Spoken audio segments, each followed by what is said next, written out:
Vivi, in the Christian world today, there is actually great controversy among philosophers for sure and some theologians about the immortal soul. Traditional Christianity has an immortal soul as an important part. Many current philosophers in the Christian tradition would reject an immortal soul, look for the resurrection. How do you see the immortal soul from a Hindu perspective? In the Hindu cosmic vision, the soul is essentially the experiencing principle. And in this sense, there are two kinds of souls. That is what one calls the Jivatman, Atman meaning soul. Jivatman means the living on earth souls.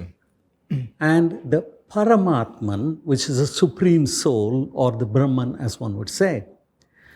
Now, the picture is as follows. The Brahman manifested itself as a cosmic principle, as what's called the Purusha, and the Prakriti, which is the inanimate world, and the animate world. And the animate world manifests itself in innumerable Jivatmans. Every conscious or sentient entity, in a way, is endowed with the soul, what we call a soul. So that which experiences, or the Jivatman, being a spark of the cosmic principle, is immortal in that sense. However, its experiences are limited to or in relation to its manifestation on earth. And therefore, in spite of its immortality, for various reasons, usually called the law of karma and the transmigration, the soul is embodied periodically on the planet in order to continue experiencing. And this will happen until it has no longer any need to experience, and then it merges with the divine, with the Paramatman, as would say, or Brahman. And therefore, that is what leads to the cycle of birth and death. So it seems there are two aspects of the immortal soul. One is the experiencing aspect, which is on earth, and the other is this abstract aspect that's part of the universal or infinite Brahman. So how did that work? How did the two work together? For this, I have to talk about the law of karma. In the Hindu view, along with the creation of the physical world, there was, along with the creation, therefore, emergence of physical laws, there also emerged moral laws.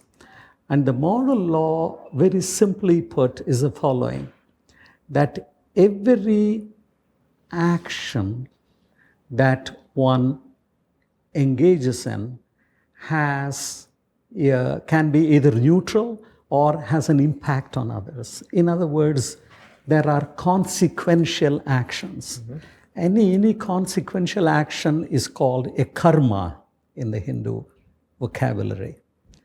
And everything that we do will have to have a consequence. It is a consequence that becomes an experience. Everything that we experience is a result of actions that we did before. So we engage in actions and we experience. So as long as our actions have a consequence, we have to reap the consequences, good or bad, sooner or later. If we don't do it in this life, we have to come back again.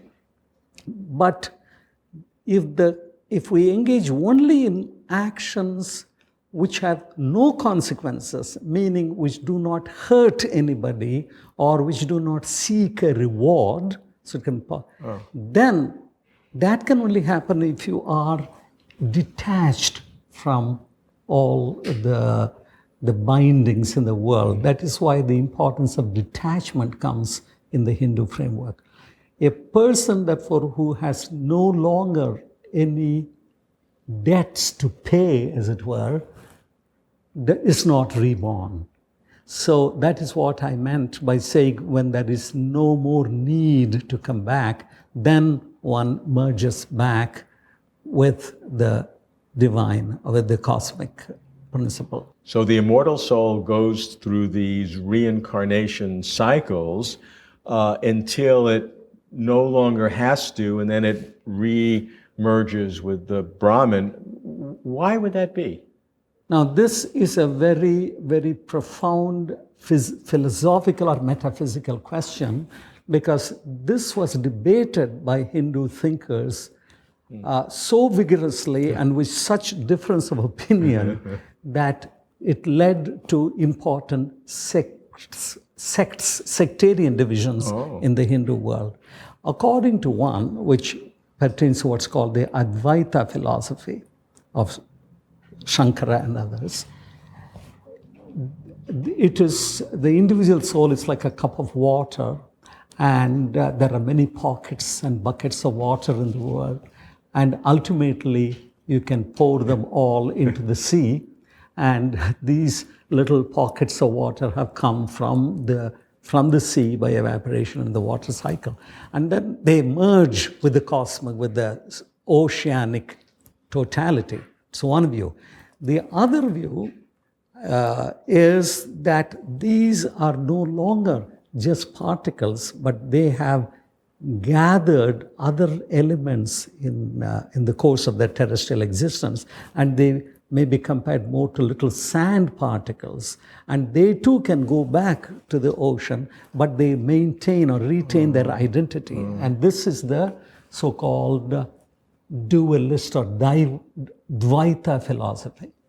So there have been vigorous debates, and to this day, and then there are others who have thought about a compromise between the two and things like that. They lead to very sophisticated metaphysical debates and discussions. And as I said, there are whole, we talk of castes, for example, only in terms of the hierarchy, but there are also sectarian philosophical differences, not unlike in a peculiar way, but not exactly like Protestantism and Roman Catholicism, for example, where in one school you would say you can get it directly through the Bible. You don't need the intermediary of the church, the Pope, and so on. So like that, there have been sectarian differences in interpreting the nature of the soul and its identity or difference from the cosmic soul.